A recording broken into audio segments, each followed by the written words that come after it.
And now it's time to listen to a few more short videos coming from the European companies, more than 23 of them. But let's get started with some messages from ESA. The Director of Navigation, NAV, Francisco-Javier Benedicto-Ruiz, Director of Telecommunications and Integrated Applications, the TIA Directorate, and the Director of Human and Robotic Exploration, HRE. So we've got Francisco-Javier Benedicto-Ruiz, Elodie Viau, and also David Parker.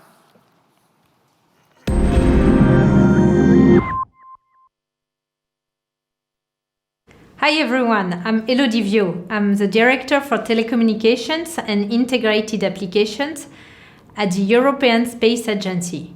It is a pleasure for me to introduce this session addressing Moonlight, an ESA initiative for the provision of communication and navigation services around the Moon.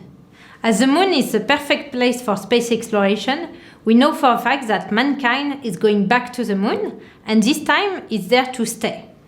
The latest market research analysis reported that more than 250 missions worth over 100 billion are planned for the next 10 years alone. In contrast with the first time we went to the Moon a few decades ago, the permanent return to the Moon comes with a different set of requirements, in particular a high emphasis on cost effectiveness to allow for affordable and sustainable missions. Today we see a wave of planned missions to the Moon, and every mission will naturally need communication and navigation functions. All these missions individually cater for their own communication and navigation needs, meaning embarking bespoke communication and navigation system, taking valuable resource, and it is with a high price tag. This is clearly costly, and one way to address this is to aggregate the need from all those many missions, outsource those functions, and turn them into services to be provided by an entity entirely dedicated for this purpose. This mutual use of communication and navigation capability from a dedicated infrastructure will naturally lead to lighter and more cost-effective solutions for the multiple lunar missions, with a higher performance and generally contributing to a more sustainable return to the Moon. In addition, this creates an opportunity for new services to be provided, and as such a commercial opportunity. This is the business case for services on the Moon, a tangible example of the lunar economy. With this in mind, the European Space Agency Moonlight program is fully focused on igniting those new services in partnership with private sectors.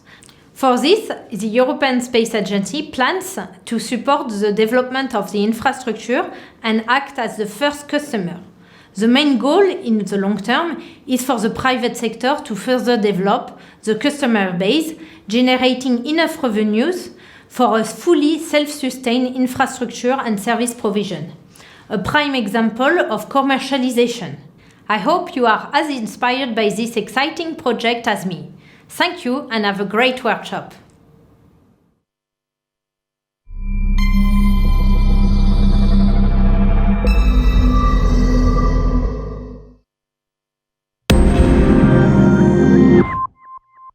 Ladies and gentlemen, I'm Javier Benedicto, Director of Navigation Programs at ESA, and I'm very honored to introduce the navigation component of ESA's Moonlight program. We are entering a new era of moon exploration. And in this context, ESA has established a very ambitious program enabling European-led robotic, scientific, and logistic activities, and an ambition to have the first European boots on the moon in the 2030s. ESA's Moonlight navigation services will provide the first ever lunar-based positioning and timing services for cislunar and lunar surface operations. Moonlight navigation services will be based on the use of GNSS technologies, a technology which is mastered by the European industry thanks to the development of Galileo, which is a first-class GNSS worldwide system on the Earth. The provision of Moonlight navigation services will imply a complete change of paradigm in lunar exploration and will become a major boost to future lunar economy. It will simplify lunar landing surface navigation operations, lowering much the complexity, the risks, and the costs. It will be a key infrastructure for a sustainable lunar presence, simplifying human and robotic mobility, providing accurate mapping, routes, supporting lunar construction, allowing lunar mining industry, facilitating lunar resources exploitation. With enhanced orbital landing and surface positioning accuracy, new and more ambitious scientific and exploration missions will be now feasible.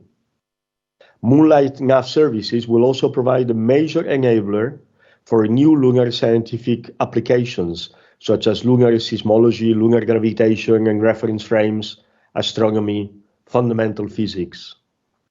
Like other complementary services provided on the Earth by the GNSS systems like Galileo, the Moonlight navigation system will also enable complementary services on the Moon, such as lunar search and rescue or lunar emergency services. Moonlight navigation services will be defined against the commonly agreed international standards, ensuring interoperability with other similar initiatives and facilitating a quick development of the user terminals. A very solid cooperation with NASA has been established, so to maximize the potential use of Moonlight by future NASA Artemis missions, and to ensure also the compatibility and synergy with NASA-provided similar services.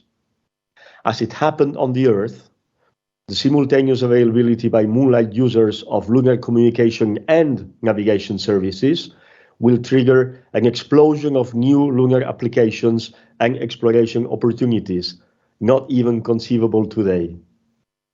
With Moonlight, Europe has the historical opportunity to provide the first GNSS-like system on the Moon and to define the future lunar navigation reference and standards for decades. I wish you all a very good Moonlight workshop, and thank you very much for your attention.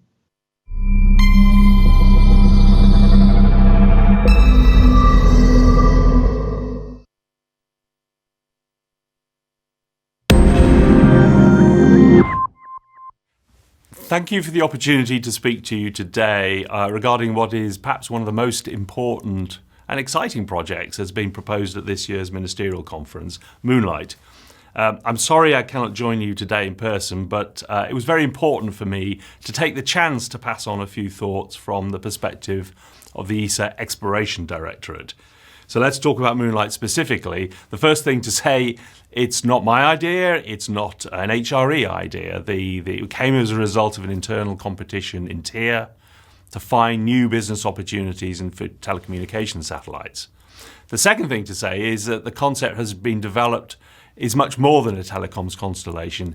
Adding sat-nav capability is potentially game-changing for sustained and affordable lunar exploration. ESA, I think, is unique in having in-house this combination of exploration, telecoms directorate that is working with the commercial industry day in, day out, and also a navigation directorate who have built the world's only civil sat-nav constellation. So Moonlight is more than the sum of its parts in this sense because of this unique set of skills under one roof. This is the crucial point. Moonlight is not an exploration program, it's not a telecoms program, it's not a navigation program. It's all of the above, but fundamentally it's an ESA program, and only ESA can do it. It would be a terrible failure of imagination to try and pigeonhole it as being just one of these things. I'm a great believer in the history and learning from history. 40 years ago, I recall that Marix and Meteosat were born as children of ESA, but those children grew up to become Inmarsat and EUMETSAT, indisputably global players. So I hope we have the courage to do the same thing with lunar communications and navigation services. I don't want to just watch the US or the Chinese do it first. So whilst, as I said, today I'm buying tracking and data relay services from NASA via a barter arrangement for the space station, why can it not be that in the future US, Canadian, Japanese, and yes, European astronauts are using a European lunar comms and navigation service, just as they're already going to do, and NASA has agreed to do, by buying services through Lunar Pathfinder. But for now, I just want to re-emphasize our support coming from the Exploration Directorate for the Moonlight program and hope your discussions are very fruitful today. Thank you.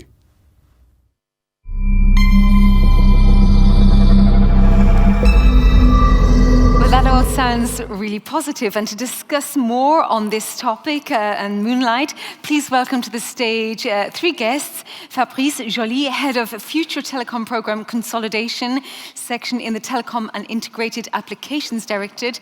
Tia, do come on stage.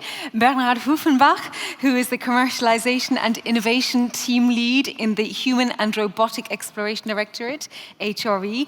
And finally, not least, of course, Javier Ventura-Traveset, Head of Navigation Science Office in the Strategy and Program Department in the Directorate of Navigation, NAV. I must say, ESA are excellent at their acronyms and long names for various sections that you just have to get your mouth around. So welcome to you all. Well, actually, part of it is this partnership between the directorates, I believe. We were having a little chat just before we came on, and how unique, I think, Fabrice, you were saying that really, how unique it is to have this partnership. Yeah, actually, Lisa, yeah. So I think we were celebrating 30 years together recently in ESA. So we started both in 1999, isn't it, Bernhard? And it is indeed the first time we are really having a project with three directories working at the same time. It's not cooperating, it's very normally between directories, but this is the three directories are part of the program, and this is really unique, and I think we are experiencing it's not obvious and simple, but it's really great. We have a really unique expertise, it's really unique. So the cross-pollination of ideas, and as you say rightfully, you've both celebrated 30 years, have you? Well, we should say congratulations, yep. 30 years in ESA. And I know you said to me earlier you're holding out for the 40 years, and then we'll see what happens. So, well, in that time, you might see quite a few things happening. So let's think about then the lunar communication and navigations, and why ESA is investing so strongly in this. Why is it so important? Well, I think if you listened well to three directors, which is also unique that you have three directors talking before you, so you have to be very careful what you say afterwards. But if you have listened carefully, you got some of the answers. Firstly, we can listen. There was an internal competition, I think primarily addressed to the young group of TIA who came forward with this idea. And we listened. Secondly, we had an industrial proposal from SSTL, and I think they presented earlier in the other workshop about the Lunar Pathfinder as a first stepping stone, also the idea to a commercial lunar communication navigation service. So the same idea in different form came from industry. Now, if you hear from the young generation and from industry this is a good idea, then you really need to listen. So clearly, I think ESA can also sometimes listen to what industry and the young generation proposes. But then if you think about it, it really makes sense because it is strategic. Now, strategic, you always say when you don't know what the answer is to explain it in a better way. But essentially, as we are trying to explore the moon, and everybody agrees moon is the next big destination, there was a whole workshop about lunar exploration where you see a lot of activity, a lot of investment. The question for Europe is, how do we contribute to what is undoubtedly an international venture? And if you have read our Terra Nova strategy, which was recently published, we fully embrace cooperation, and we have NAD as our key partner, and we want to be a significant partner of the Artemis program, but we want to contribute with autonomous capabilities. We contributed this beautiful Columbus model for ISS, which was a piece, and a big complex architecture. In future, we want to create a complete service. And you also heard about our aim to create logistics capability, with the so-called EL3 lander. Now, if you combine landing, navigation, and communication, what you achieve is a fully autonomous robotic service operation capability for Europe, which is fantastic. We can do a lot of science, technology, and we become a real critical partner to the Artemis program. And that is the reason why we're doing it. Maybe I can actually compliment on that, actually, because some of the elements given by our directors are indeed some element of answers in there. And I just quote what my director mentioned with this NSR report, which actually indicated over 250 missions going to the moon in the next 10 years, representing 100 billion worth of investment. So why should we have all these missions actually doing their own, I would say, rather clumsy and expensive and inefficient communication systems going all the way back to the Earth, Same logic for the navigation. It just completely makes sense to actually bring an infrastructure, which is a one that provides, with a few satellites around the moon, communication and navigation efficiently around the moon. It just makes sense. Efficiency, sustainability, and I'm sure you tell us about your part in this, your directorate. Yeah, no, I think it is also very important. Also, one of the big motivations is we see the possibility to be to fill a gap and to be the first filling that gap. You know. And it's so rare for Europe to be the first in this. It is relevant. It is relevant. You know, myself, I am from the Navigation Directorate, and it is clear GPS was the first system. We did something really great in Galileo, and we are now better than GPS, but obviously they dictated the standard, they dictated the frequencies, the signals, the receiver, and everybody says I have a GPS receiver. Maybe in a few years we'll say a Galileo and an American Galileo, no? But it is true, being the first is very important. So we are convinced if we provide the first standard, the first communication, this will set up, our director said it, the standard for decades, and we have really the technology, the opportunity, and plenty of will. And also quite a weight on your shoulders, because to set the standard, you need to set a good standard, hopefully. Yeah. Yeah. And so then I want to ask a little bit about the commercialization of this venture and how you view that and why that's important. Yeah, so our expert for commercialization is Fabrice, but I give you the non-expert opinion from my side. We heard a lot about the lunar economy, and we just learned in a Moon workshop that the lunar economy was created through the Apollo program. So we see economic growth on the moon, and we now see a radical growth of lunar economy. But we're trying to change. I think agencies trying to change, because in the future, what we try to generate is a market where we have different providers of services and we have a range of customers. And the agencies don't want to be the only customer, and in particular in Europe, that's important because we're still a relatively small partner compared to the United States. But if we manage to create broader industrial demand, we have a tremendous growth potential because we have a tremendous GDP in Europe and fantastic industrial competences. So if we want to enable this growth, if we want to open up the architecture and get other customers, we need to open up the system how we procure hardware. And that's why we decided we want to procure services. We call them mission support services. If in future you can buy transportation from 10 different providers, as NASA is trying to achieve, if you can get your payload developed from another provider, if you can procure services for communication, navigation, power, you tremendously easy access to become part of this economy. So therefore, for us, creating services means we're opening up the market for other customers, we create more demand, and hopefully, by exploring those synergies, we get more value for our money to deliver the ESA science we want to deliver on the moon. Mm-hmm. And now we hear the expert. You mentioned Fabrice. I have to turn to you, Fabrice, if you're the expert. Yeah, so actually it's very logical. It's quite simple, in fact. Look, we're not going back to the moon to do communication and navigation. However, communication and navigations are key functions for us to go back to the moon, right? And today, of course, the return to the moon is some very different conditions to when we first went to the moon. And we have a very mature private sector that is more than able to actually design and operate infrastructure in space. So what we see is that we're basically looking at those functions which are essential, but nonetheless the core reason why we go back to the moon as, I would say, commodities functions, electricity, water, gas, internet, like at home. And with the combination of that and the private side able to provide this function, we therefore go into this mode of quite simply outsourcing those functions and turning them into services. And what that means, and an example of it, a shining example of it, is transportation in the US with SpaceX. We see exactly the same happening for communication and navigation around the moon. And we want to grab that opportunity. And the result of it is that, on one end, we alleviate the agencies from having to maintain, operate this infrastructure for these commodities. And on the other hand, we basically pay for the services because services means a fee, therefore there is a revenue there. So essentially, we're at the same time creating a market, a business opportunity. So we're killing two birds in one stone. So going commercial in this case is a no-brainer. Let me add one thing, Lisa, another perspective. One is obviously we have a commercial provider, he's making business, our cost of our infrastructure is lower, and we will use it for ESA, we will have charged maybe barter agreements with NASA. This is really fantastic. But there is also the aspect of how are we provoking our business in the moon. You know, for example, I always mention the first GPS system. They were talking about, let's say, 40,000 users. There are 7 billion receivers in the world using GPS.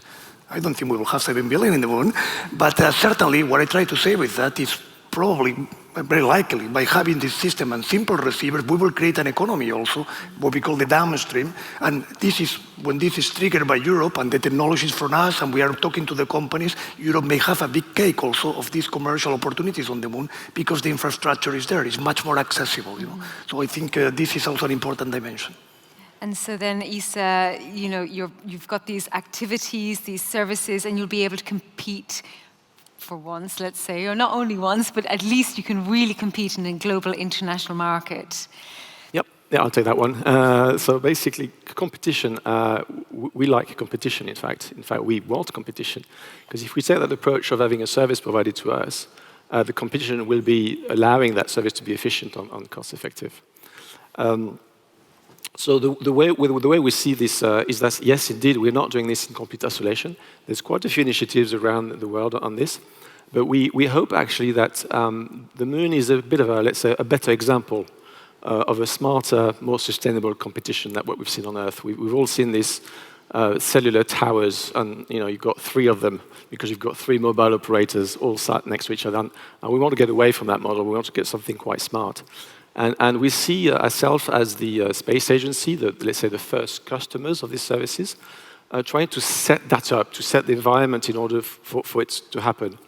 And we do it in 2 manners. First of all, although it's a no-brainer to go commercial, it's not that easy for an entity to go and into this endeavor and invest money. So the first thing is we are enabling it. So we are enabling entities to go into this endeavor of providing services in a private manner. And this is exactly what the Moonlight initiative is. And secondly, we are doing it in a way that we are also talking to other agencies doing the same. And this is NASA. NASA is actually issuing these days, and after the summer, also a call for exactly the same service.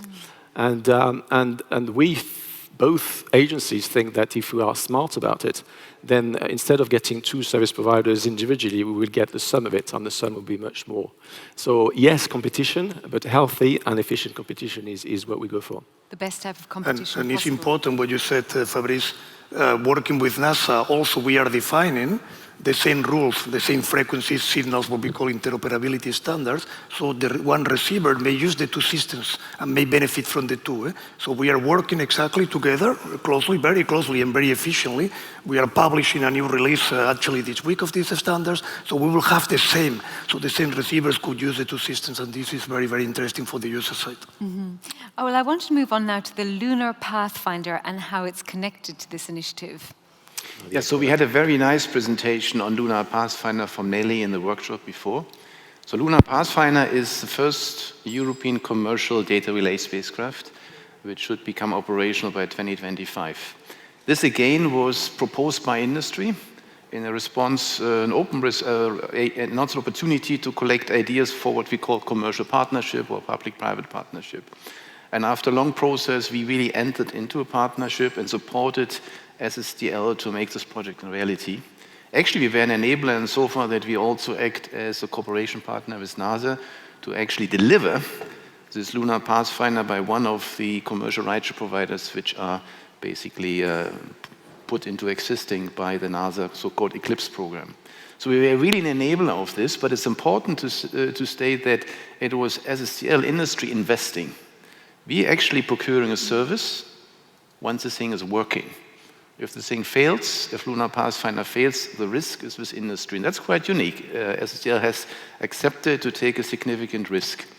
But it's really strongly connected to Moonlight because it is a pathfinder in various ways. Firstly, it tests where there's a market in Europe, but it also tests the way how we can cooperate with NASA in a way where we have international service provider offering services in US, offering services in Europe, while we as agencies don't like to exchange funds across our borders. And in Lunar Pathfinder, we have found a way to deal with this, still maintaining all the principles of competition in our respective host countries. So it's really an important strategic enabler of Moonlight. It also really demonstrates some key technologies. We have some navigation senders, and I'm sure Javier will want to compliment me in the future, but we will have really some hosted payloads on Lunar Pathfinder. It's really paved the way for Moonlight. SSTL will put in place a first commercial operator, which may transform with other partners or in competition with other partners in Moonlight.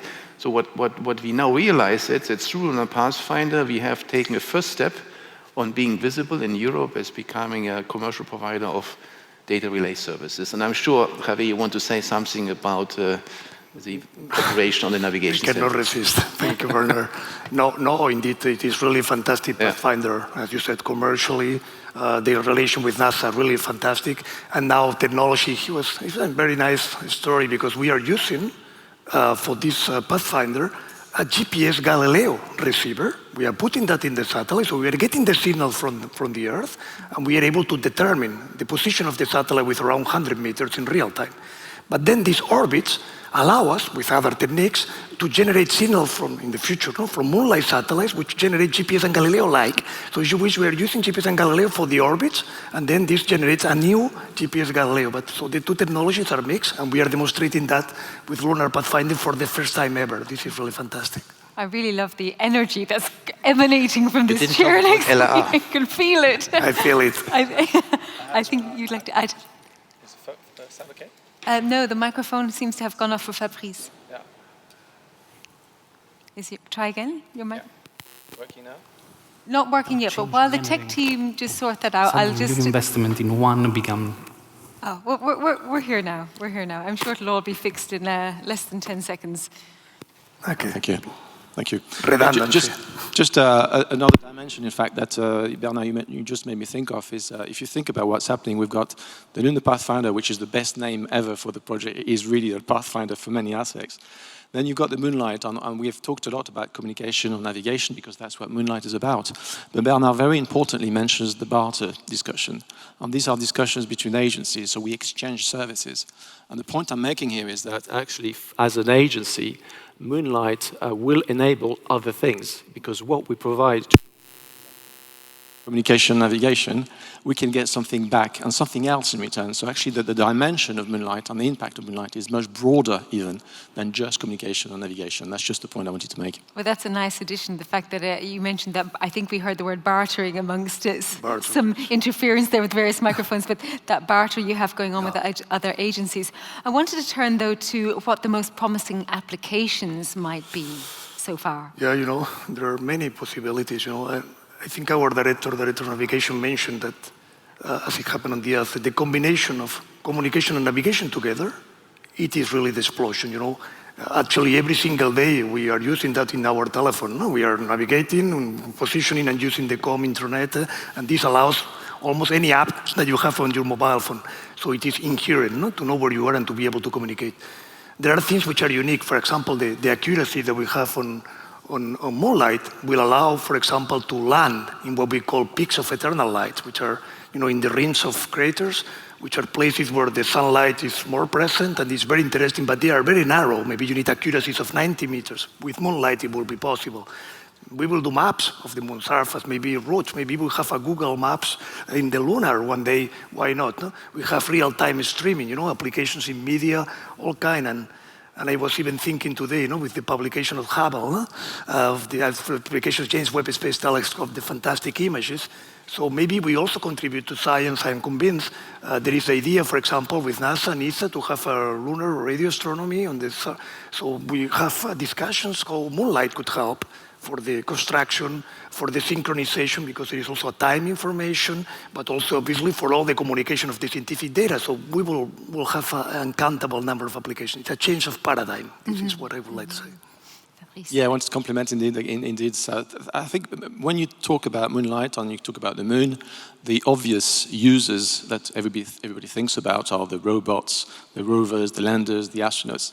And this is what I call typically the primary users, and this is the obvious part. But actually, some of us actually believe that there is a secondary type of users, which could well be actually the main source of revenues, or even a bigger source of revenues. And what I'm talking about here is basically bringing the moon, thanks to Moonlight, which is communication navigation service, you bring the moon back to Earth and you make it available for applications writers. And here you are talking about the imagination being your limit. You could, I don't know, you stick a webcam on top of one of those rovers, and then you do a little application which allows that webcam to move. And then your kid is excited by it, and they want to pay $1 or €1 for it. And bang, you have a very nice business case here, because you've got millions of those, you're making money out of it. So this is just to illustrate that there are another whole domain of potential revenues behind it, be it entertainment, even advertising, media, education, which some of us actually believe could be big money, and even bigger money. So that brings the non-space guys into it as well. You're just reminding me, I was at ICT Spring in Luxembourg just last week, and they spent a lot of time talking about the metaverse. But it sounds here like it's no metaverse, it's reality, in fact. It's reality. You wanted to add? Yeah, we just again in the Moon workshop, we had this fantastic pitch session where we heard for 1 minute 8 different ideas, and they were upstream, that means how we use it on the Moon, but they were also linked to what Fabrice just said, how we can embed the Moon in the terrestrial economy. And my personally favorite idea is always the idea to create this absolute secure data service on the Moon, maybe on the backside. So that just shows they're really creative ideas which go beyond our current imagination. And I think it's very important to understand that ESA will not only co-fund, if we get the funding at the ministerial meeting that is, we will not only co-fund the establishment of the service, ESA will, the various programs we have in place will also help industries to create and realize their utilization application ideas through the existing co-funding tools we have. That's why we need this call for ideas, and we will start finding ways to also accelerate and scale up these application ideas. It's always very important that when we create the services, we also think about the demand at the same time. We have a lot of experience in the way, for example, when we created Galileo and the applications, there are thousands and thousands, to help really the user side, to really help that there are receivers, to help that there are possible applications, that this part is not, we cannot only focus on the infrastructure, it's fundamental. Well, actually, you mentioned it, the ministerial conference in November, which is where things are rubber stamped. So if you wanted to make your case briefly to any ministerial, associates that might be listening, what would you like to say to them? Yeah, sure. I mean, I think we've kind of painted all the attributes of Moonlight in the last 20 minutes or so. And I think that the takeaway of this program is first, its nature. It's an unusual program. It's a program that goes across 3 directorates, which, by the way, is a challenge in itself with our ministers. And it's another way. It's a new way of doing things, but it's not. It's a way that is being seen elsewhere in the US, SpaceX, commercialization. It is the obvious way to go, and it is really. And I think this is also very important. It's an opportunity to take a front seat. And that seat is empty at the moment, and we have the idea to actually make it happen. And this is perhaps not so often that we have this opportunity, and I think this is really what we think is really important. Yeah. Anything to add? You first. Yeah, no, what I could say also is that I think we have all the ingredients to do it well, We have a extremely motivated industry with high competence, We have a tremendous competence in the field of communication, navigation, and exploration. Extremely motivated industry. ESA is really decided. We have started maybe before others. We have assessed the technology that we need. We can be on time. It is the right moment where the explosion on the Moon is going to happen, so it is really a unique opportunity. I am really convinced.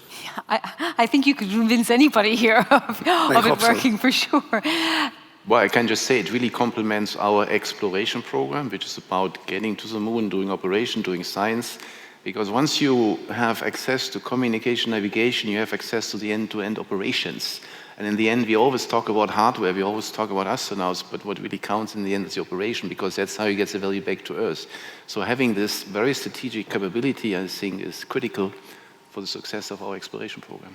And just in the last few minutes, I wanted to ask about what it's been like to work across directorates, how useful that's been. I think it's the first time it's happened, in this way at least, and just the positives beyond what you've come up with here, but what are the other positives that you've felt? Well, the agency is operating like the outside world some time ago, which has been very much historically organized in in expertise in domains of Earth observation, navigation, and telecommunications. And that is to some extent, to a lot of extent, reflected in the industry as well. But of course, the world is changing, things are merging, and for us, I think it's a question of culture, in fact. It's not so much the competence are there for sure, but the challenge is one of the culture, and I think we've achieved that very much internally. And I have to say, it is a challenge for our delegation. Our delegation also needs to make the same move in order to operate in a cross-domain way. And if we manage that, I think we will get the funding at the ministerial, and we proceed. I would say, we are working with industry, the 3 directorates with people in an integrated team. One thing I would say, Fabrice, Bernhard, is we all have the right answer. We all have the expert in the domain, and it is very difficult. So we really feel very confident. When we talk about exploration, we have a very solid directory who really says, and we know what he said.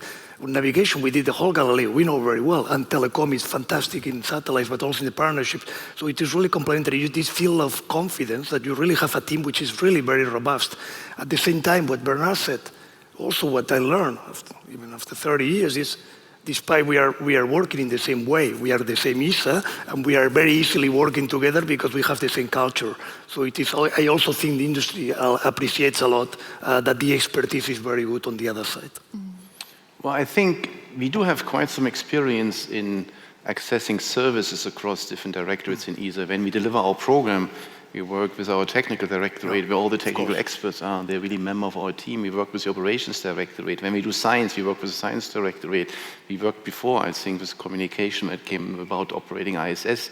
What is unique is that we are shaping a program from the start together, where we are trying in an optimum way to include the competence of the different directorates.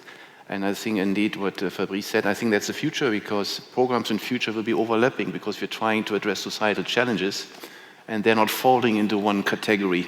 So I think in this case, Moonlight is also a pathfinder how ESA may work more often in future in the way we shape programs which are hopefully overlapping and driven by a clear demand and clear challenge, and not driven by being Earth observation, communication, or exploration. Well, thank you all so much for your time and for your energy and wonderful answers. And we look with great insight what will happen in the coming years, in fact. And we'll also keep our fingers crossed that all the funding will be passed in November. Thank you all so much. Thank you very much.